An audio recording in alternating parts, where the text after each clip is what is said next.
आणि यानंतर पुण्यातली एक महत्त्वाची आणि मोठी बातमी आपण पाहूया। पुण्यामध्ये स्कूल बस ड्रायव्हरकडून 8 वर्षीय मुलींवर अत्याचार करण्यात आल्याची माहिती मिळते। 45 वर्षीय आरोपीवर वानवडी पोलीस ठाण्यामध्ये गुन्हा दाखल करण्यात आलाय। शाळा सुटल्यावर घरी सोडताना ड्रायव्हर केबिनमध्ये बोलावत अत्याचार करत असल्याची तक्रार करण्यात आलेली होती। स्कूल बसमध्ये महिला केअरटेकर होती का असा सवालही आता उपस्थित करण्यात आलाय। मंदार गोंजारी आपले प्रतिनिधी या संदर्भातली अधिक माहिती आपल्याला देत आहेत। मंदार, 8 वर्षीय चिमुकलींवर अत्याचार झाल्याची ही माहिती मिळते, काय नेमकी माहिती? पुण्यातील वानवडी भागामध्ये ही नामांकित शाळा आहे आणि या शाळेचे विद्यार्थी या स्कूल बसच्या माध्यमातून शाळेमध्ये पोहोचतात।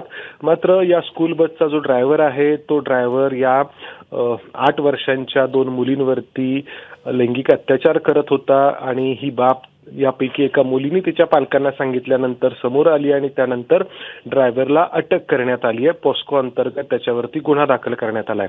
मात्र अनेक प्रश्न यामुळे उपस्थित झालेत। नियमानुसार एक महिला केअरटेकर स्कूल बस मध्ये असणं आवश्यक आहे।